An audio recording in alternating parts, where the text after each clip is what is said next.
name is Michael Albert, and this is the 309th consecutive episode of the podcast titled RevolutionZ. I've been prioritizing in episodes I have been recording and in articles that I have been writing, over 15 of the latter, I think, the coming U.S. election. By now, everyone who will hear this episode, recorded exactly a week before the election, undoubtedly knows why. Likewise, everyone who will hear this knows my broad views about diverse issues associated with the election. An overview, however, is in the essay I did with Stephen Shilling, for example, and in a couple of more since, all available on ZNet. So thinking about what to discuss today was a bit of a strain. Should I just repeat points, pounding away again like an out-of-control jackhammer? That didn't seem like a great idea with just a week to go. And yet, maybe in some senses it would be, because while for some people the arguments are well understood and considered, and so it would be redundant for them, others do seem to me to be not hearing, not seeing, not registering what I and others have been trying to communicate. Or should I instead take up something different, with less immediate relevance, but with continuing relevance beyond the election? That might be more productive. So I decided to do a little of each. I'm going to read two pieces. The first, quite interestingly, bears more historically on the combat fascism issue in this election. The second bears on the who says vote Harris in swing states issue. And then, after reading the two pieces, to bring the fascism focus from history to the present, I will comment on the idea that Trump is a dictator in waiting, and that Trump voters are fascists. And to bring the who says vote for Harris in swing states issue into perhaps a more personal frame, I will comment on the concept of shills for the Democratic Party. Finally, I will address a much more general issue regarding post-election ongoing productive communications and organizing. So to start, here is an essay that appears on Z, where you can read it, but I think perhaps hearing it will be helpful. I think it is eloquent, smart, and exemplary as an intervention in current issues. The title is Arizona Palestinian, Arab, Muslim, and Progressive Democrats and Community Leaders' Statement on Presidential Election. It has over 100 co-authors and co-signers from Arizona, and most are in the Palestinian, Arab, and Muslim communities there, as indicated in the title. It reads like this. The past year has been very difficult for all of us, with over 42,000 Palestinians killed by Israel using American-supplied weapons and no end in sight. Despite all our struggle for a ceasefire, we approach the presidential election heartbroken and outraged.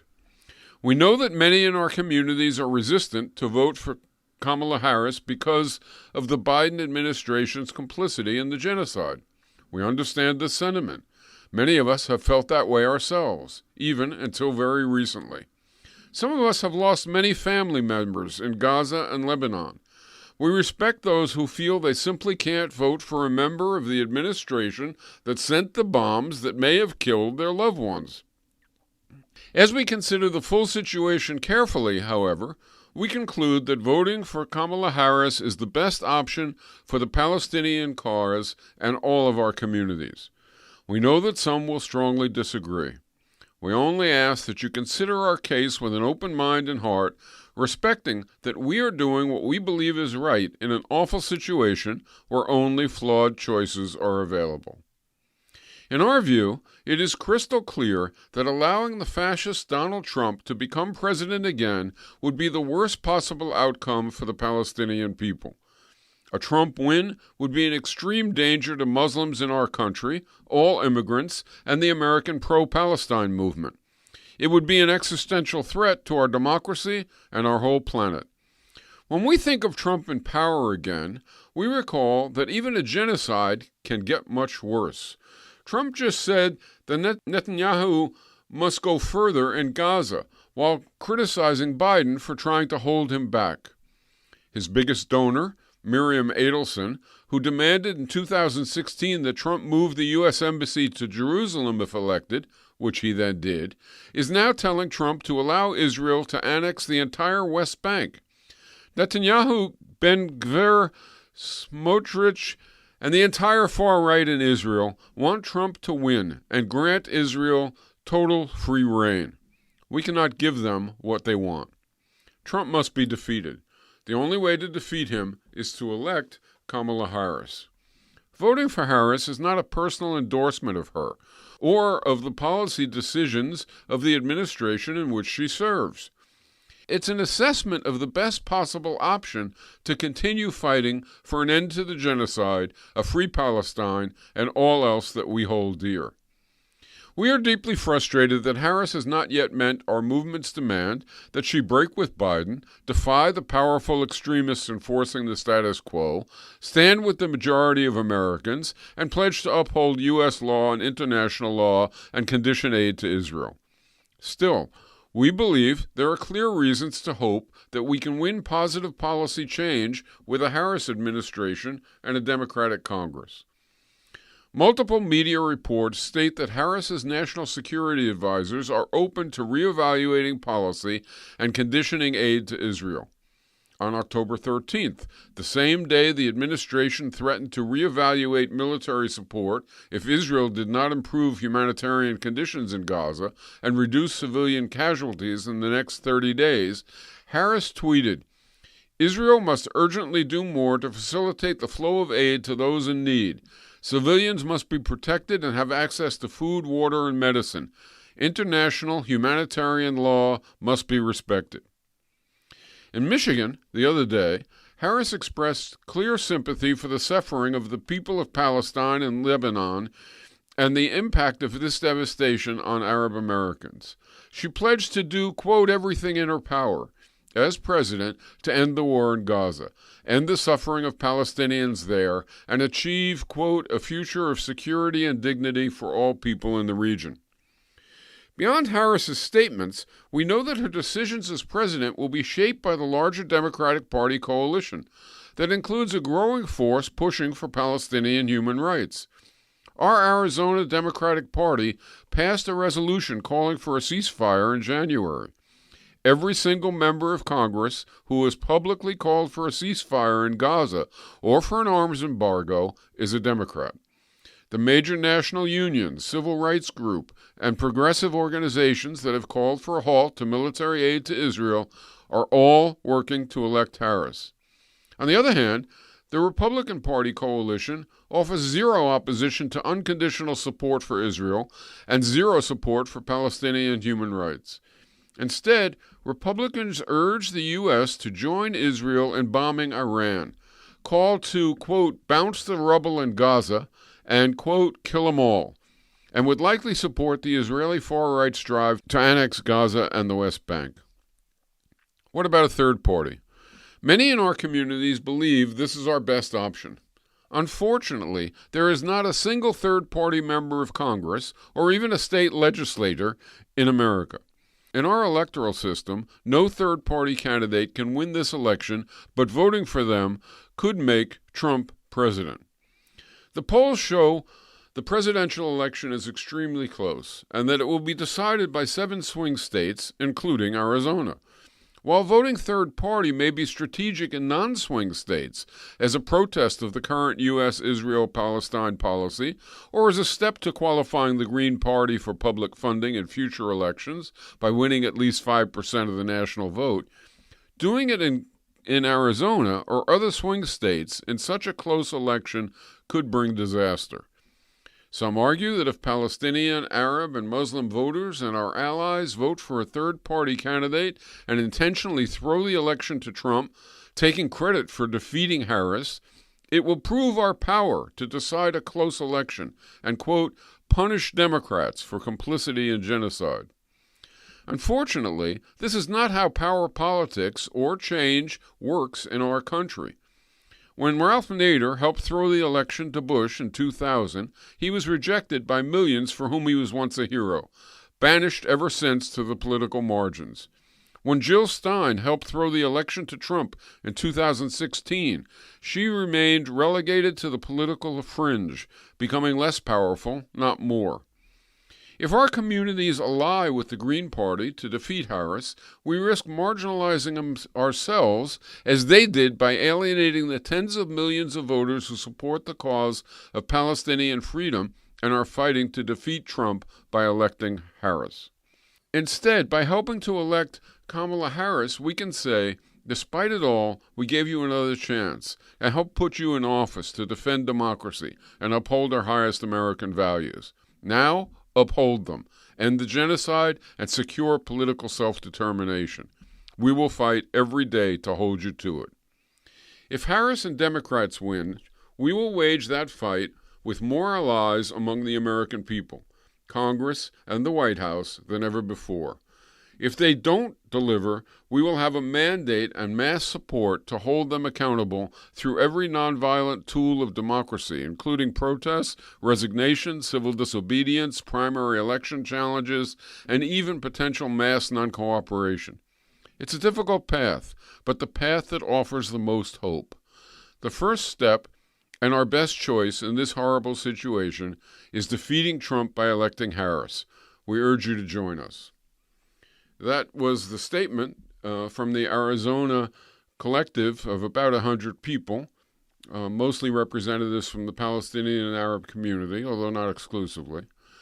And it probably sounds a lot like what I've been saying because it was a lot like what I've been saying, except more eloquent and from a different constituency. Okay, the second component in this episode is another essay. It's titled Trump and Life Under Dictatorship by Heather Cox Richardson. Now that some media, though far from all, are worried that Trump might literally do what he in fact has said he will do over and over, and what Project 2025 has literally provided plans to do, and so such media are trumpeting about the fascist risk that Trump represents, this article that I'm about to read is not really unique any longer. Indeed, it appeared a little before Trump's "I'd like some generals like Hitler's generals" comment was released. But I found it rather moving, so I thought I would offer it up also, as reading it out loud might resonate a bit. It too is on ZNet. If you would like to read it more closely, you can do so there. And it goes like this. On Saturday, September 7th, Republican presidential candidate Donald Trump predicted that his plan to deport 15 to 20 million people currently living in the United States would be, quote, bloody. He also promised to prosecute his political opponents, including, he wrote, lawyers, political operatives, donors, illegal voters, and election officials. Retired chair of the Joint Chiefs of Staff, Mark Milley, told journalist Bob Woodward that Trump is, quote, a fascist to the core, the most dangerous person in this country. On October 14th, Trump told Fox News Channel host Maria Bartiromo that he thought enemies within the United States were more dangerous than foreign adversaries, and that he thought the military should stop those, quote, radical left lunatics on Election Day. Since then, he has been talking a lot about, quote, the enemy from within, specifically naming Representative Adam Schiff and former House Speaker Nancy Pelosi, both Democrats from California, as, quote, bad people. Schiff was the chair of the House Intelligence Committee that broke the 2019 story of Trump's attempt to extort Zelensky that led to Trump's first impeachment. Trump's references to the, quote, enemy from within have become so frequent that former White House press secretary turned political analyst Jen Psaki has called them his closing argument for the 2024 election, and she warned that his construction of those who oppose him as, quote, enemies might sweep in virtually anyone he feels is a threat. In a searing article today, political scientist Rachel Beitkoffer of The Cycle explored exactly what that means in a piece titled, quote, What Really Happens If Trump Wins. Beitkoffer outlined Adolf Hitler's January 30th, 1933 oath of office, in which he promised Germans he would uphold the Constitution and the 3 months he took to dismantle that Constitution. By March, she notes, the concentration camp Dachau was open. Its first prisoners were not Jews, but rather Hitler's prominent political opponents. By April, Jews had been purged from the civil service and opposition political parties were illegal. By May, labor unions were banned and students were burning banned books.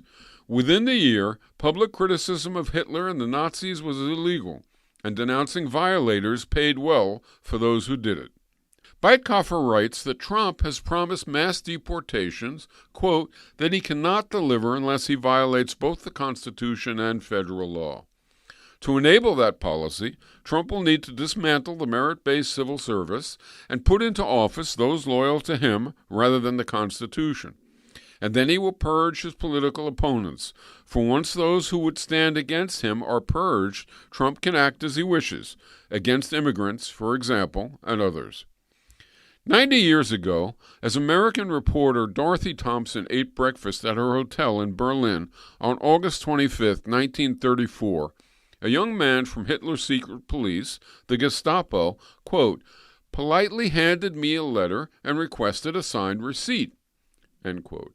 She thought nothing of it, she said, quote, but what a surprise was in store for me. The letter informed her that, quote, in light of your numerous anti-German publications, she was being expelled from Germany. She was the first American journalist expelled from Nazi Germany, and that expulsion was no small thing. Thompson had moved to London in 1920 to become a foreign correspondent and began to spend time in Berlin. In 1924, she moved to the city to head the Central European Bureau for the New York Evening Post and the Philadelphia Public Ledger. From there, she reported on the rise of Adolf Hitler. She left her Berlin post in 1928 to marry novelist Sinclair Lewis, and the two settled in Vermont. When the couple traveled to Sweden in 1930 for Lewis to accept the Nobel Prize in Literature, Thompson visited Germany, where she saw the growing strength of the fascists and the apparent inability of the Nazis' opponents to come together to stand against them. She continued to visit the country in the following years, reporting on the rise of fascism there and elsewhere. In 1931, Thompson interviewed Hitler and declared that rather than, quote, the future dictator of Germany she had expected to meet, he was a man of, quote, startling insignificance. She asked him if he would, quote, abolish the Constitution of the German Republic.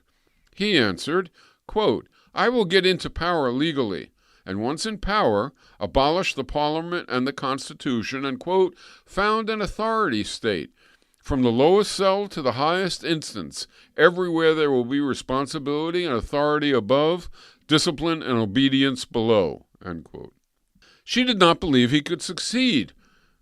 Quote now from her, imagine a would-be dictator setting out to persuade a sovereign people to vote away their rights, she wrote in apparent astonishment. Thompson was back in Berlin in summer 1934 as a representative of the Saturday Evening Post when she received the news that she had 24 hours to leave the country. The other foreign correspondents in Berlin saw her off at the railway station with, quote, great sheaves of American beauty roses. Safely in Paris, Thompson mused that in her first years in Germany, she had gotten to know many of the officials of the German Republic. And then when she had left to marry Lewis, they offered, quote, many expressions of friendship and gratitude. But times had changed. Quote, I thought of them sadly as my train pulled out, she said, carrying me away from Berlin. Some of those officials still are in the service of the German government. Some of them are emigres, and some of them are dead. Thompson came home to a nation where many of the same dark impulses were simmering, her fame, after her expulsion from Germany, following her. She lectured against fascism across the country in 1935, then began a radio program that reached tens of millions of listeners. Hired in 1936 to write a regular column 3 days a week for the New York Herald Tribune, she became a leading voice in print, too, warning that what was happening in Germany could also happen in America. In an echo of Lewis's best-selling 1935 novel, It Can't Happen Here, She wrote in a 1937 column, quote, "No people ever recognize their dictator in advance. He always represents himself as the instrument for expressing the incorporated national will. When Americans think of dictators, they always think of some foreign model. If anyone turned up here in a fur hat, boots, and a grim look, he would be recognized and shunned. But when our dictator turns up, you can depend on it that he will be one of the boys, and he will stand for everything traditionally American." In less than 2 years, the circulation of her column had grown to reach between 7 and 8 million people. In 1939, a reporter wrote, quote, "She is read, believed, and quoted by millions of women who used to get their political opinions from their husbands, who got them from political commentator Walter Lippmann." Unquote. The reporter likened Thompson to First Lady Eleanor Roosevelt, saying they were the two, quote, "most influential women in the U.S." When 22,000 American Nazis held a rally at New York City's Madison Square Garden in honor of President George Washington's birthday on February 20th, 1939, Thompson sat in the front row of the press box, where she laughed loudly during the speeches and yelled, quote, "bunk" at the stage, illustrating that she would not be muzzled by Nazis. After being escorted out, she returned to her seat, where stormtroopers surrounded her. She later told a reporter, quote, "I was amazed to see a duplicate of what I had seen 7 years ago in Germany. Tonight I listened to words taken out of the mouth of Adolf Hitler." 2 years later, in 1941, Thompson returned to the issue she had raised when she mused about those government officials who had gone from thanking her to expelling her. In a piece for Harper's Magazine titled "Who Goes Nazi?" she wrote, quote, "It is an interesting and somewhat macabre parlor game to play at a large gathering of one's acquaintances, to speculate who in a showdown would go Nazi," she wrote. "By now I think I know. I have gone through the experience many times, in Germany, in Austria, and in France. I have come to know the types, the born Nazis, the Nazi whom democracy itself has created, the certain to be fellow travelers.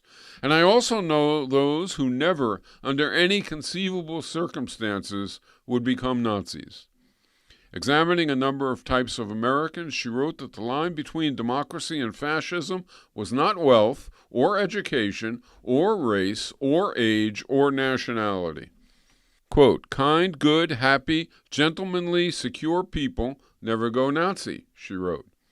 They were secure enough to be good-natured and open to new ideas, and they believed so completely in the promise of American democracy that they would defend it with their lives, even if they seemed too easygoing to join the struggle.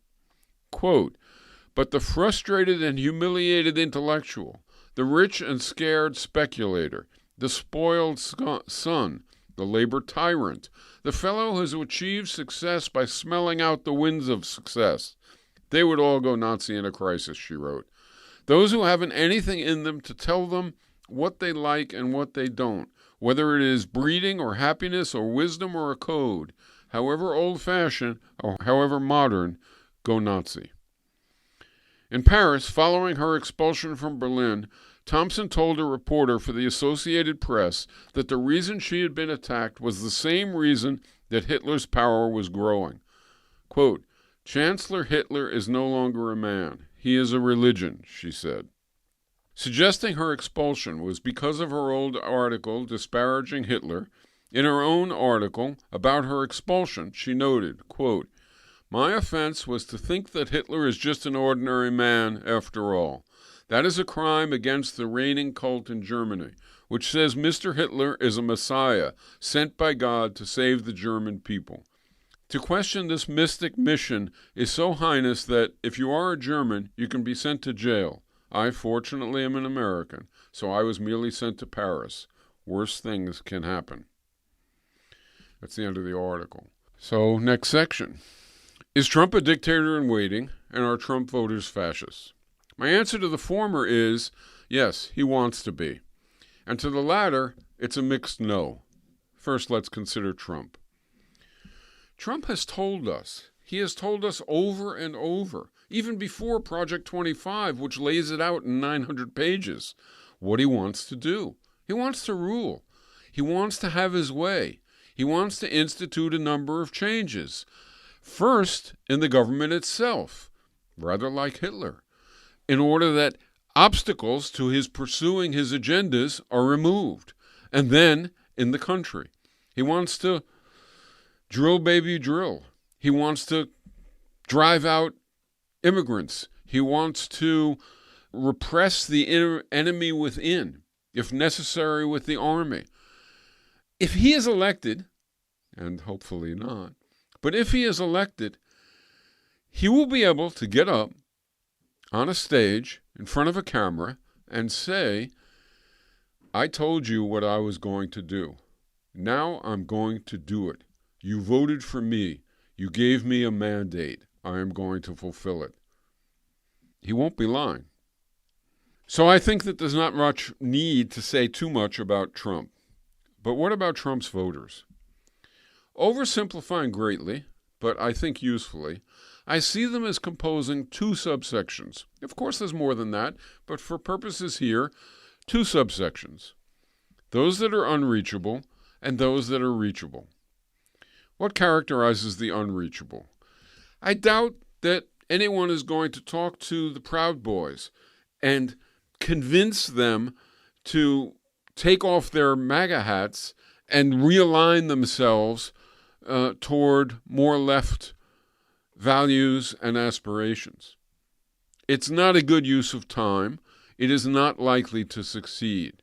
So unreachable are the people who are fully in a cult. They are, like what was described for Hitler in the above article, they think of Trump more or less as a kind of messiah, which is actually what he's starting to broach himself.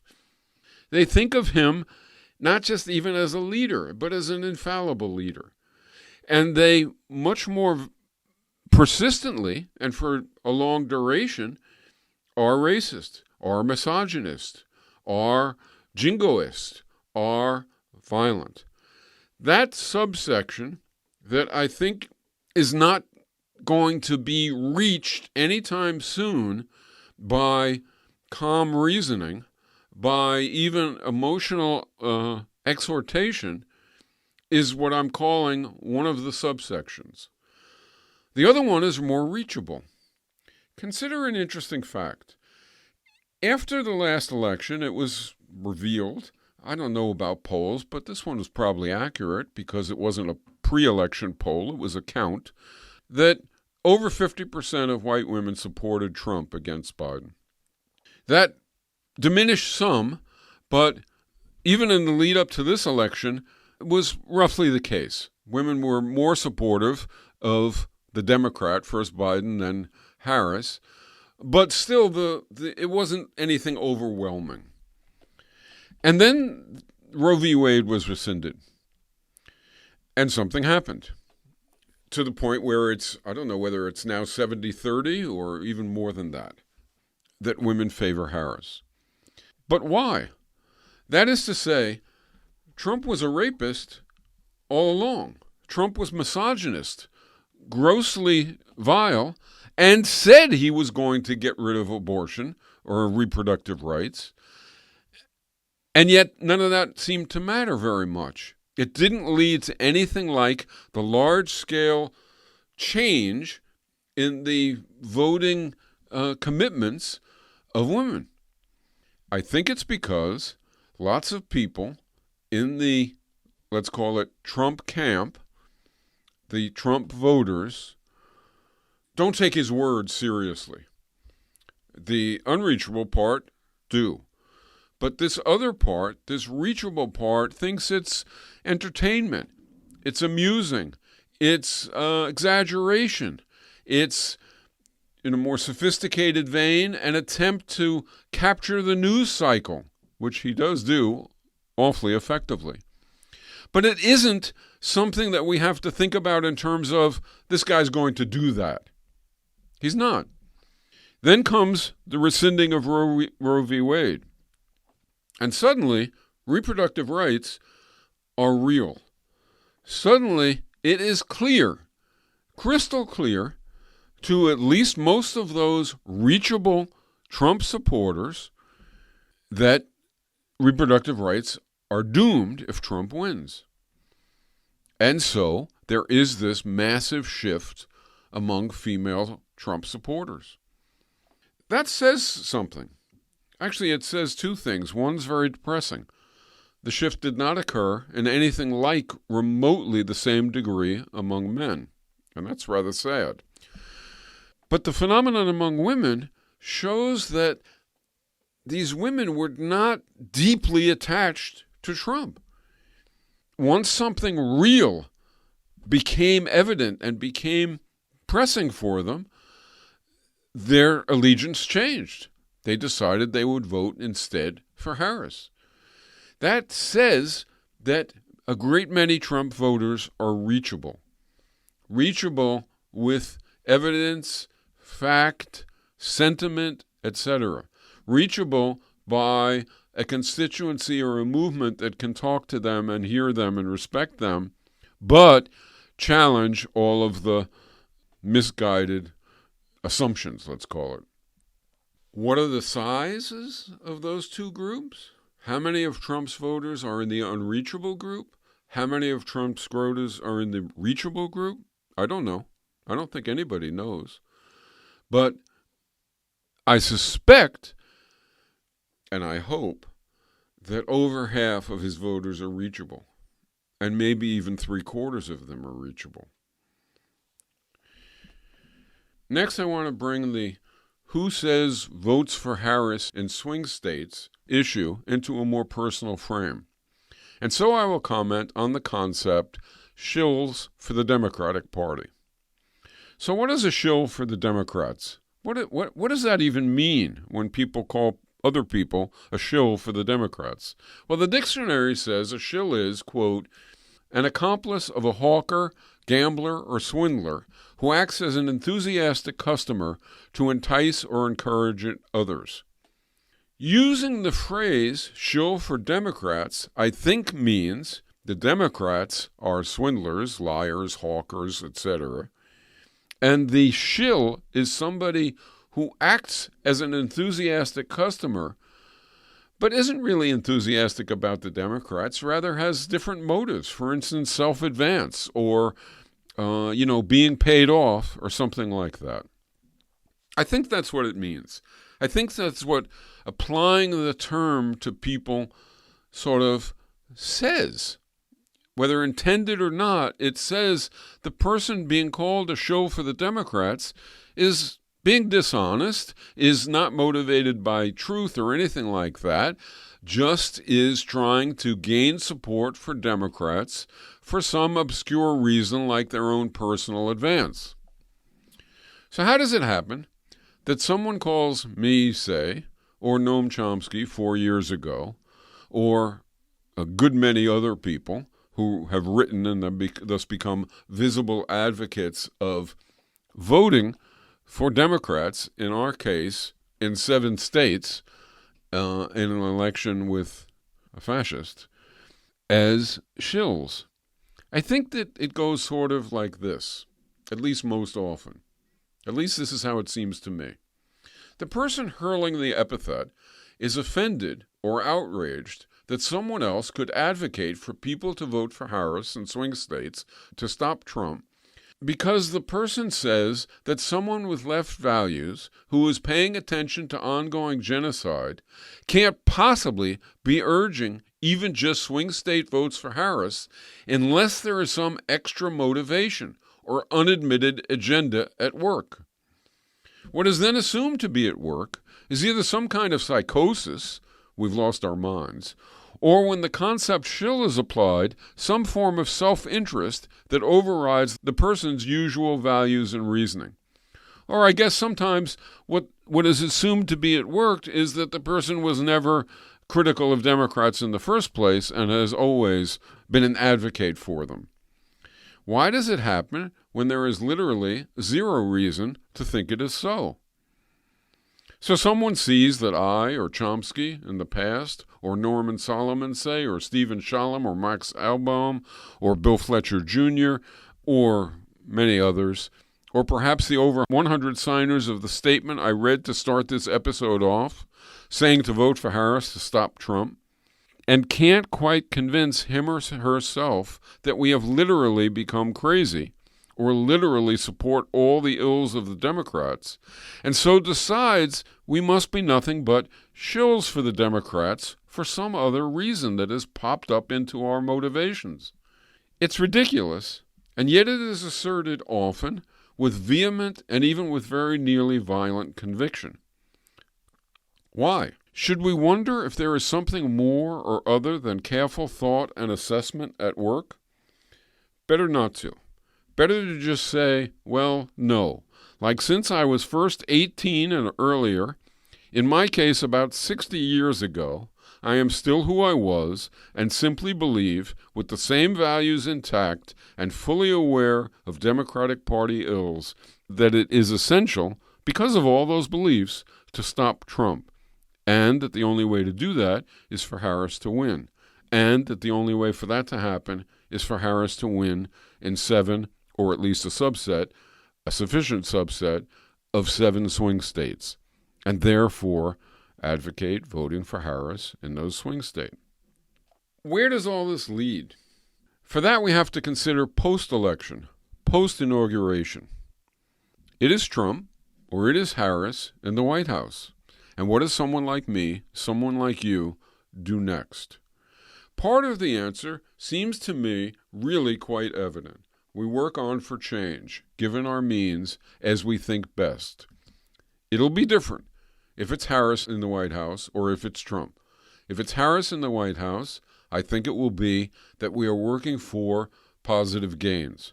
We are trying to marshal momentum, to bring people into movement activism, to raise consciousness, to have demonstrations, to pressure the government to do things that they wouldn't otherwise do by raising social costs that they don't want to have raised any further.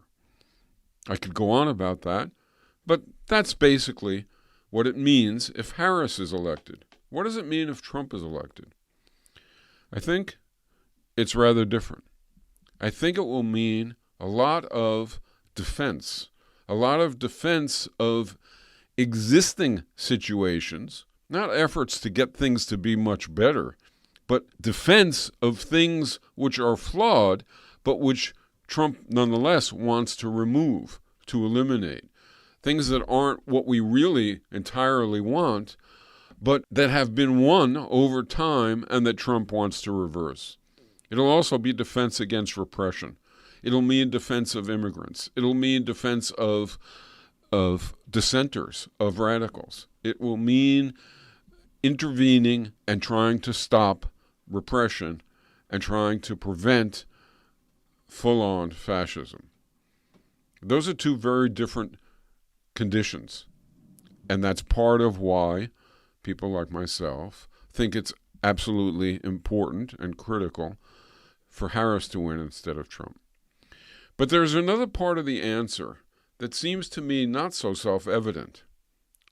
The above part, I do think, is literally self-evident. I don't know why people don't all see it who are on the left, who do want positive change, who do want to be fighting for positive change. Anyway, what seems to me to be not so self-evident is not just the details of how to do the first part, but the issue of who we reach out to and how we reach out. And this brings us back to the earlier issue of Trump's voters. It seems likely that Trump is going to get roughly 50% of the voting public to vote for him. Hopefully a little less, with Harris having a little more. But it may be, I think, that Harris may win by considerably more than that. I don't think Trump will. I think if Trump wins, it'll be very close. But I think that Harris might win by considerably more for a number of reasons. But in any event, after the election is over, even if Harris wins, Trump's voters voted for Trump. And if Trump's voters who are reachable move toward being unreachable, the future is just about as bleak as it would be if Trump had won. So it's essential, it's important that Trump's reachable voters are reached, that Trump's reachable voters move out of the MAGA camp. And hopefully, especially since they are incredibly alienated, justifiably, and they have experienced incredible oppression, and so are angry at that, justifiably. So hopefully they not only move out of the MAGA camp, but they move into a progressive, even a radical, even a revolutionary camp. But how does that happen?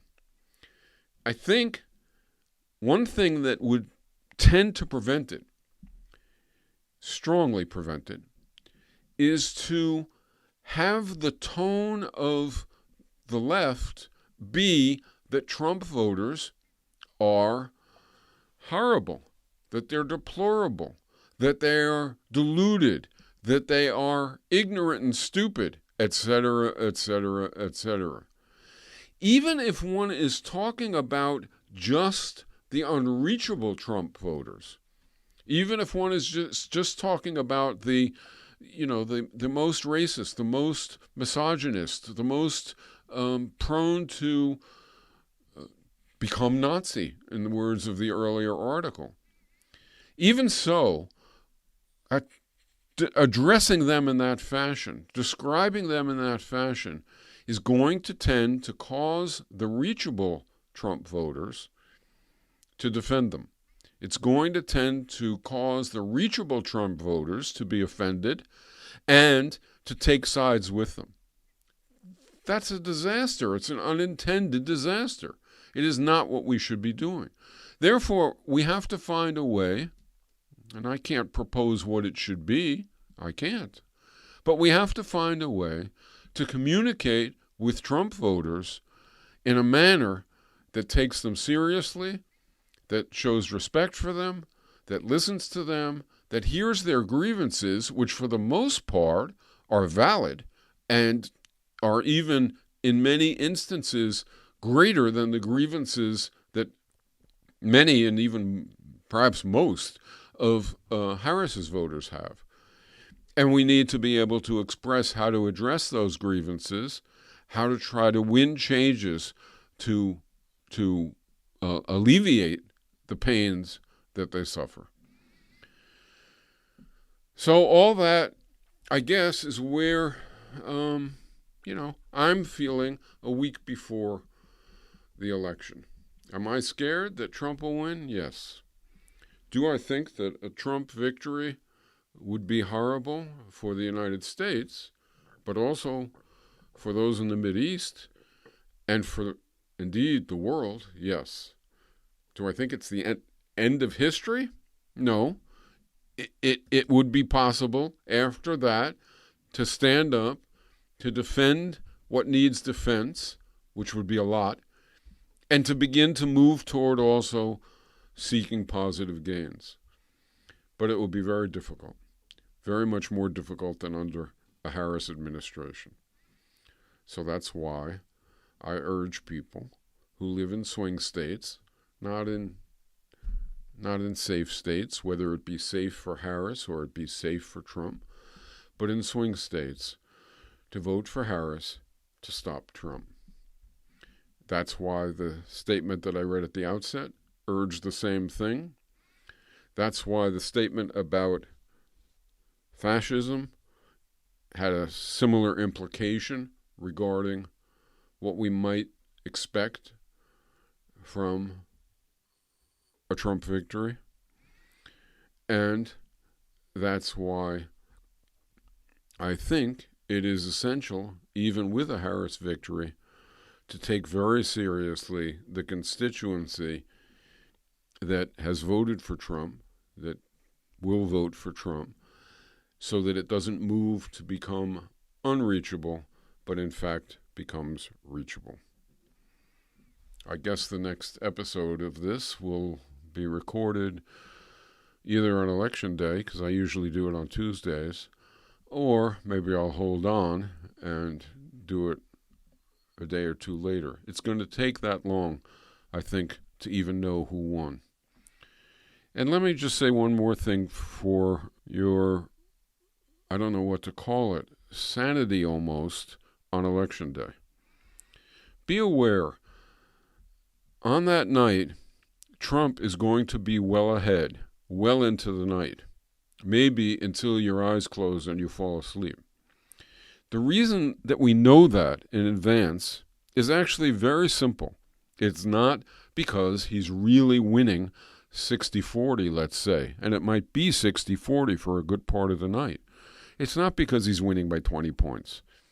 It's because, and hopefully it won't be 20, hopefully it'll be 55-45, but nonetheless, he will be winning. And the reason is because when the votes are being counted, in the rural areas where Trump predominates, his support is more predominant, the voting districts, I suppose you could call it, I don't even know what the technical terms are, have far fewer population. So the vote count is complete when, let's call it 10,000 or 20,000 or even 30 or 40 or 50,000 votes have been counted. And they can be recorded then. And so relatively early in the evening, the reports start coming in from those rural areas, from those smaller voting precincts, I guess it's called. Maybe, I don't know. On the other hand, the places where Harris has her strongest support, which is typically the urban areas, have much larger and sometimes vastly larger populations. And so it takes longer to complete the count there. There's even another factor which adds to that, which is the votes in advance typically get counted on election day. And again, there are going to be more of them that are Democratic, we think, but it's going to take longer to count them because they're going to all have to be counted in the state, I think, for all of them to be reported. So don't get too depressed early in the evening when it looks like, oh my God, Trump is going to win in a landslide. I don't think that's going to happen. I don't think it's going to remotely happen. But it may be that we won't know who has actually won the vote and won the Electoral College until the next day, maybe well into the next day. And then, undoubtedly, Trump will be challenging. And I think you can be pretty sure that on election night, around 10 o'clock, let's say, or 11 o'clock, whatever, Trump will declare victory. And he will declare victory at a moment when his vote is, in fact, higher than Harris's, and even, considerably higher than Harris's. And so a lot of people will feel like, okay, that's it. I go to bed. And then the next morning, when they get up, and Harris is ahead, I hope, or it's very close at any rate, they will feel like when Trump tells him it was stolen overnight, there will be an initial reaction, yeah, that sounds right. That's what he did last time. I just recently read that Bannon, the fascist supporter, at the last election, just a few days before the election against Biden, Bannon wrote, the vote early will be lopsided for Trump. We know that because we know that's the way the counts occur. Trump then will declare victory. We won't know that he has won, hopefully, Bannon would say. He'll win, but we won't know that he has won. But he will declare victory so that later he can declare theft if he loses. He spelled the whole thing out in advance. These guys are quite remarkable. They do that, just like Trump has said, here is what I'm going to do. And somehow has gotten the bulk of the country, actually, until maybe just this past week, to ignore it, to think it's all just exaggeration and humor and showmanship, when it was really truth all along. Probably his only truth, the only thing about which he's been honest. I mean, the oddity of the whole thing is just mind-boggling.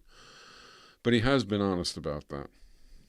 Anyway, all that said, this is Mike Albert, signing off until next time for Revolution Z.